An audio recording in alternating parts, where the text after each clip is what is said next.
وأصلي وأسلم على حبيبي ونور قلبي محمد،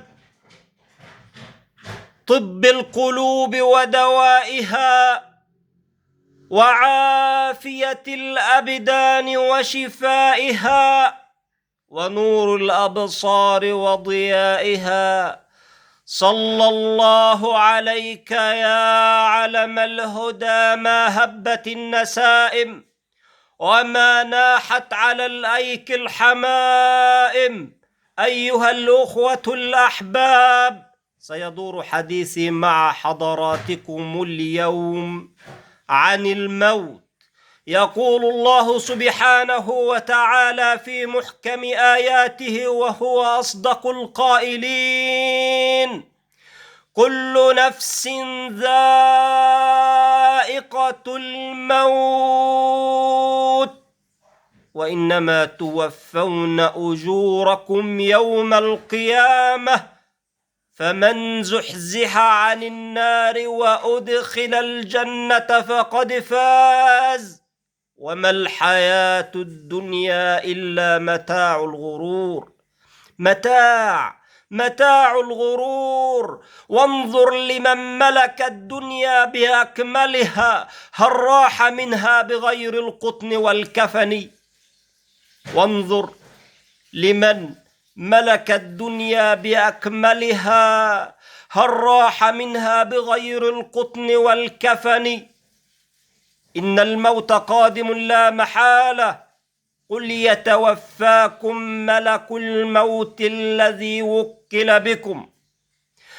رجعوا وتركوك وفي التراب دفنوك، ولو ظلوا معك ما نفعوك، ولم يبق لك إلا أنا، وأنا الحي الذي لا يموت. سبحان من له الدوام وحده، الله الملك. أيها الموحدون، من الملك؟ من القدوس؟ من السلام؟ من المؤمن؟ من المهيمن؟ من العزيز؟ من الجبار؟ من المتكبر؟ من الواحد؟ من الواحد؟ من الواحد؟ وحد الواحد، لا إله إلا الله محمد رسول الله. نعم، إن أشرف الخلق محمد قد مات. وعندما سمع الناس بهذا الخبر، وهو خبر وفاة النبي محمد صلى الله عليه وسلم، أجهش الناس بالبكاء. وحينها خرج أبا بكر الصديق يقول قولته المشهورة: إلى أن يرث الله الأرض ومن عليها. أيها الناس، من كان يعبد محمدا فإن محمدا قد مات، ومن كان يعبد الله فإن الله حي لا يموت. حينها خرج عمر بن الخطاب يقول: والله لو سمعت منكم أحدا يقول بأن محمد قد مات لقطعت رأسه بيدي هذا وبسيف هذا. فحينها يقول أبا بكر لعمر: يا عمر، أو قد سمعت هذه الآية التي أنزلت على أشرف الخلق محمد صلى الله عليه وسلم: وما محمد إلا رسول قد خلت من قبله الرسل، أفإن مات أو قتل انقلبتم على أعقابكم، ومن ينقلب على عقبيه فلن يضر الله شيئا وسيجزي الله الصابرين. حينما يموت الإنسان منا وحينما يدخل القبر يأتيه ملكان يجلسانه ويقولون له: من ربك؟ ما نبيك؟ ما دينك؟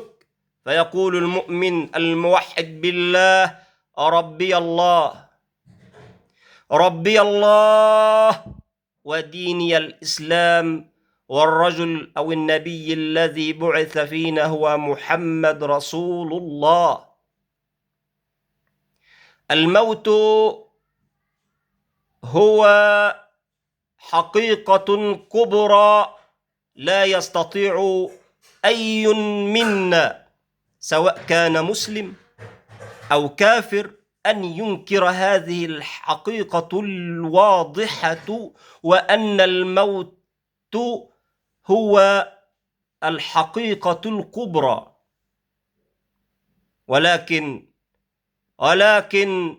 ولكن ماذا بعد هذا؟ إما جنة، اللهم إنا نسألك الجنة، وإما نار، اللهم إنا نعوذ بك من النار ومن خزي النار. حينما يقول أصحاب النار لأصحاب الجنة: ونادى أصحاب النار أصحاب الجنة أن أفيضوا علينا من الماء أو مما رزقكم الله، قالوا إن الله حرمهما على الكافرين. وأقول قولي هذا وأستغفر الله العظيم لي ولكم. الحمد لله رب العالمين، الحمد لله الذي خلقنا مسلمين موحدين بالله سبحانه وتعالى، ومؤمنين بالنبي محمد صلى الله عليه وسلم. هكذا مات رسول الله، مات المصطفى صلى الله عليه وسلم، مات من أخرج الناس من الظلمات إلى النور. وعندما وضعوا الحبيب محمد صلى الله عليه وسلم في القبر تحت التراب، خرجت فاطمة الزهراء بنت رسول الله وتقول: أطابت لكم أنفسكم أن تضعوا التراب فوق وجه رسول الله الذي أخرجكم من الظلمات إلى النور. فيقولون لها: يا فاطمة، يا فاطمة، إن الله أنزل على أبيك قرآنا يتلى إلى يوم الدين، إنك ميت وإنهم ميتون، اللهم إني داع فأمنوا، اللهم اغفر لنا ذنوبنا وإسرافنا في أمرنا، وثبت اللهم أقدامنا، وانصرنا على من عادانا، ولا تجعل الدنيا أكثر همنا ولا مبلغ علمنا ولا إلى النار مصيرنا. اللهم انصر الإسلام والمسلمين، اللهم انصر المسلمين المستضعفين في الأرض يا رب العالمين. اللهم كن لهم، اللهم أرجع المسجد الأقصى سالما غانما إلى ديار المسلمين. اللهم اهدي شبابنا ونساءنا وأصلح نساءنا وربي لنا أولادنا. اللهم اغفر لنا ذنوبنا، اللهم اشف كل مريض يا رب العالمين. اللهم اغفر لنا وللذين سبقونا بالإيمان، لا تجعل في قلوبنا غلا للذين آمنوا. وأقول قولي هذا وأقم الصلاة، إن الصلاة كانت على المؤمنين كتابا موقوتا.